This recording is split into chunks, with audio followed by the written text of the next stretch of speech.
exciting observation was that these were bones from the tropics of South America from that 10 million years following the extinction of the dinosaurs. And why that was so exciting is that we had no record whatsoever of vertebrates on land during that time frame. We just have no idea what was here.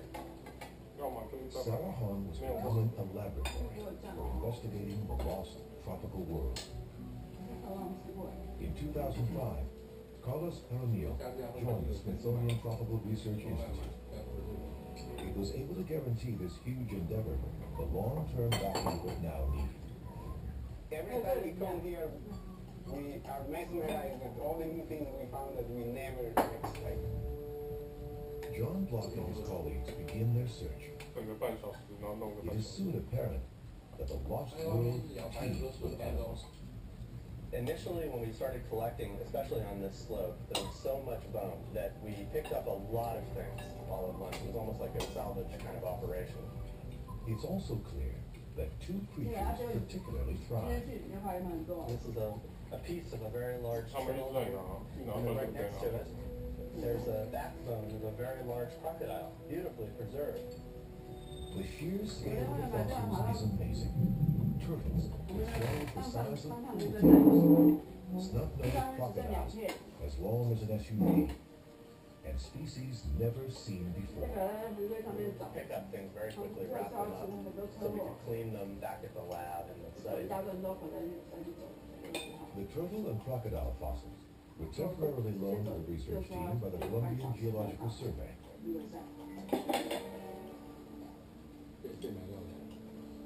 Then, one night at the labs at the University of Florida, something strange begins to happen. Grad student Alex Hastings is sorting yet another box of fossils from Sarah Hahn. I received the fossils and was just unpacking them and they one night. All of these were old crocodiles. Again, I was several crocodile vertebrae. A couple of vertebrae did not match. They're very, very distinct, very large, and I didn't know exactly what they were, other than that I knew that they were definitely not crocodiles. There used to be a jazz place in the back. Another grad student, Jason Moore, a reptile specialist, is also supposed to be like So I was just going back and forth when Alex was there, and he just had a couple things he wasn't sure about. So he said, "Do you have any ideas what this might be?" We used to bike over there because the light And I truck picked was it up there. and I just kind of stared at it for a second, and it was Yeah, we bike over pretty there. flat. My eyes got really wide, and I was like, this is a giant snake.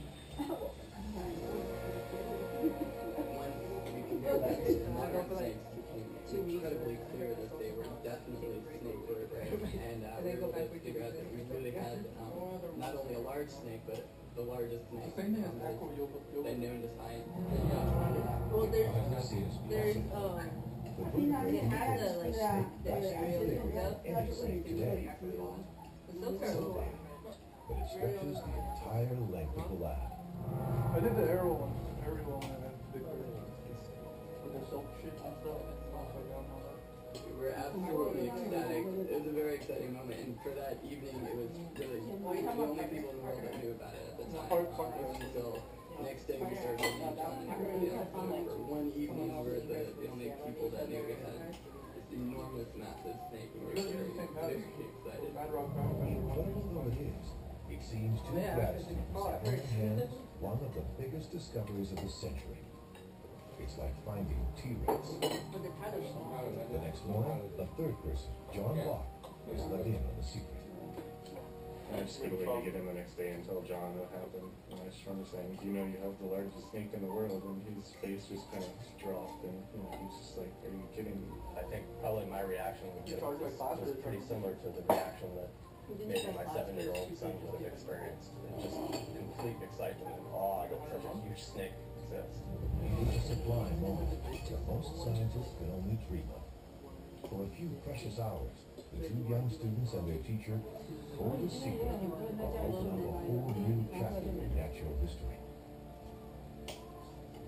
During the course of your career, you have a lot of moments where you make a discovery and you look at it, you sort of get that feeling, you know that you're really not going to be the only person that knows about this thing.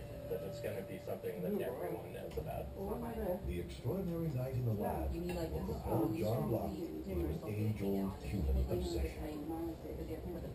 Snakes have always been symbols of threat and danger.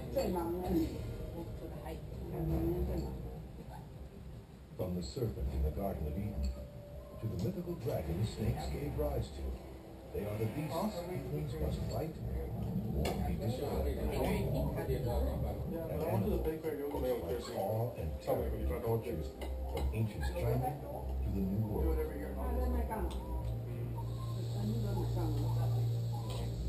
There are frighteningly good reasons for these fears. Around a million people are bitten by venomous snakes each year. Up to 90,000 die. Tens of millions are gripped by snake venom. The giant discovers himself was added an unimaginably new dimension to snake lore. Have you seen how much like girls But the single vertebrae is only the start. The team's investigation will take them away from the long dead into the realm of large snakes. From there, they will enter a time tunnel for a creature unlike any other. The scourge of the lost rainforests of South America. A predator squeezing the life out of its victims. The snake beat all snakes.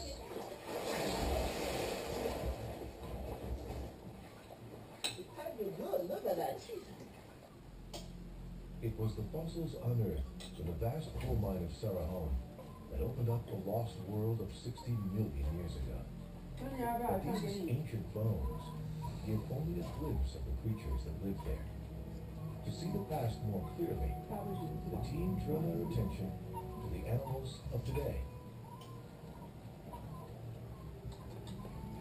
After the students' discovery in the lab, the next stop for the investigating scientists is the collection of modern snake skeletons at the Florida Museum of Natural History. Its biggest specimen is from an anaconda, the heaviest snake living today. We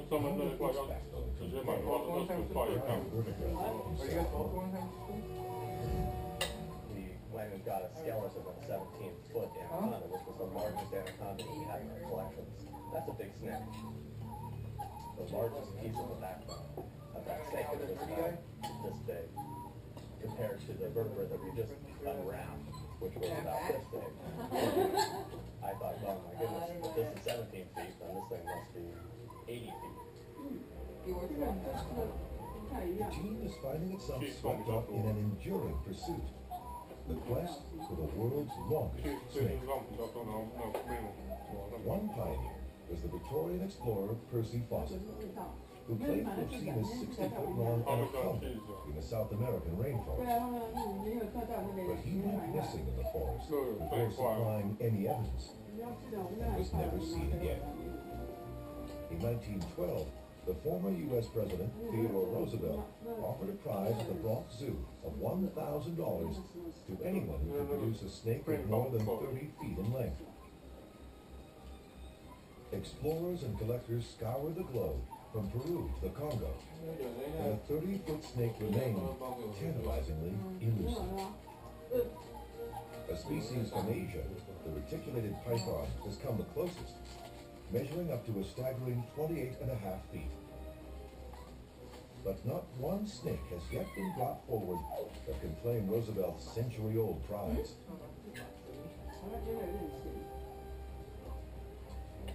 Zoos across the world remain on the lookout for the longest snake. One of the oldest is the Zoological Society of London, where Ian Stephen is the resident snake expert. Whether it's the biggest dinosaur on Earth, you know, the blue whale. People are always fascinated by big animals. It's almost every reptile curator's dream, I think, sort of secretly, to have the biggest snake in the world. But the size of these modern snakes is nothing compared with that suggested by the finest Sarahone. They're really nice or really creepy. After this guy came up to me, he started asking me After like, the discovery of the giant vertebrates, John man. an expert on extinct snakes And at then he the was like University staring of at Nebraska. He just kept looking at me. I was like, Unwrapping fossils from CedarF2. try those? He's like, maybe later. And he just kept staring at me. And then like his friends, like, they were all going to like the club. John began by showing one of the So he small said bye to him. I was like, how are you gonna go with your friends to the club? And he looked at me and was like, no. Jason still vividly remembers that He kept day. looking at me. So I was like, who's over there? Had actually realized that they had a very large snake fossil, and John brought it to They're either really the video cultural or they're camera, like very. held it up and said, "Look at this! I think this must be the world's biggest snake." That's definitely a snake, and that specimen is about the same size as Gigantopus, so that's the same size as the largest known snake. Gigantopus, which Jason had recently measured, was the largest snake so far known to have lived on Earth. 36 million years ago, it preyed on primitive elephants in the swamps of Egypt and measured a colossal 33 feet. Jason's world record holder is now under challenge. Which one got a membership? The one he showed me was about the same size. Party and over it was here where they play games all day. it's big, but They it's run not over that there. big. Yeah, we have other. I mean, he was impressed with the big snake, but he wasn't like taking it back. They He play was different bigger. games all the time. So at that point, I felt like I There's had to treadmills really and they told me give it's the like correct impression. John had a larger brain problem sewn up his sleeve. No, Stairmaster outside. He said, "Well, hold on, I'll be right back." So I went running out of the room and grabbed the biggest one I could find. Mine expired. That's why I went gold. He came back with a much bigger version. They wouldn't let me do the hospital thing anymore.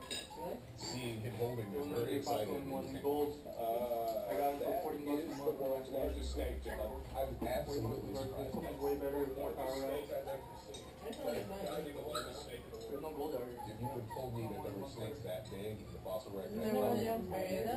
That was impressive. Huh? He said, John, look at your office door. 40 minutes later. And I looked at the office door and he said, if that snake were to come into your office, you'd have to squeeze through the doorway. That was a slither right there. And that was enough to set the impression. By the end of the call, Jason Hank was convinced John had found something special. You cancel your most of the other fossil snakes we I didn't find cancel it with mine. are in the vicinity of the largest estimate of the biggest snakes today. Mine ends probably around like November. Kind of suggested, at least to me previously, that maybe that was roughly the maximum size snakes could get. Logically or ecologically. But then I bet you use mine, but they get fingerprints. At the Florida lab, Jason's first line of investigation is into the kind of snake this is. Well, so you have to re-sign up.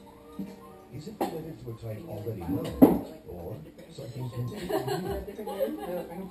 With only vertebrae to go on, this is a complex task, requiring an expert eye. In the case of snakes, figuring out who's related to who would be easy if we had complete skulls. But most of the fossil record of snakes consists of isolated backbones. But snake skulls are extremely fragile and hard to find. I just don't like when you're at 24. So Jason has to begin a process of comparing these isolated backbones My name is with range of snakes in his database, both living and dead. In order to figure out who this animal is related to and who it was, what we need to do is make a comparison between subtle changes in the anatomy of this animal and other living plants. Oh, I've been here for a while. She All has snakes it though. have one thing in common. They are a type of lizard that lost their legs and developed elongated bodies.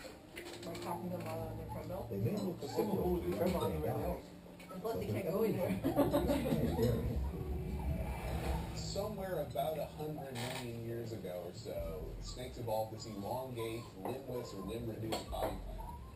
And in that body plan, or that body form, they immediately started having different environments. They were burrowers, they were swimmers, and the body itself, the actual vertebral column, the ribs, becomes the method of locomotion. That becomes their means of moving around, that snake-like motion that we see. It seems almost counterintuitive that an animal should lose its Well, legs, yeah, and yet the snakes are still with us today and argue one of the most successful groups of vertebrates You with that on done? the planet. Over their 100 million years, snakes have diversified.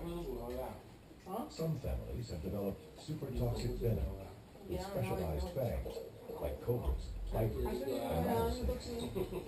Others don't use venom at all, but kill by crushing the life out of their prey. The constrictors. From his initial comparison of the CedarF2 with the backbones of modern snakes, Jason soon concludes that it is similar to boas and pythons. The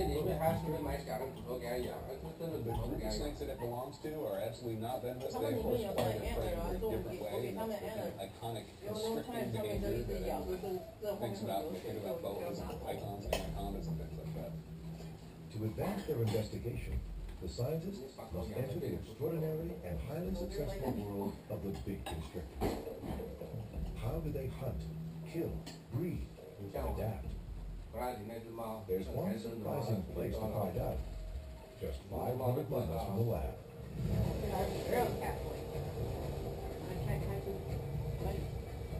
John Block heads for the Florida Everglades, now home to one of the biggest snakes in the world.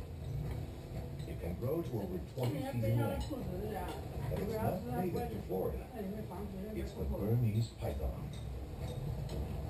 John's guide is a local reptile expert, Sean Heffer.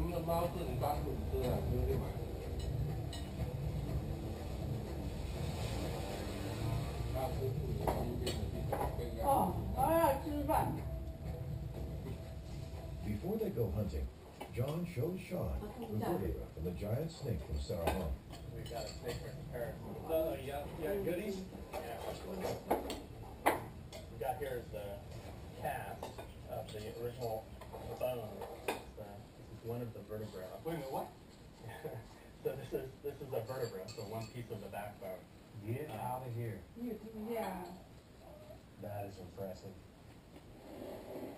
This is a moderate-sized whale. And this isn't getting the larger bone that we found. I'm almost speechless because that is truly a monstrosity of those snakes. It's hard for me to conceive an animal of that mass and size having lived on this planet.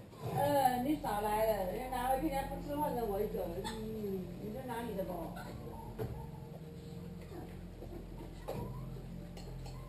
The snakes in today's Everglades may be 60 million years away from the lost world of CedarF2. But now, as then, they're certainly thriving. Seen a lot of pythons in this area right here. It's got everything they need. A lot of cover, access to water.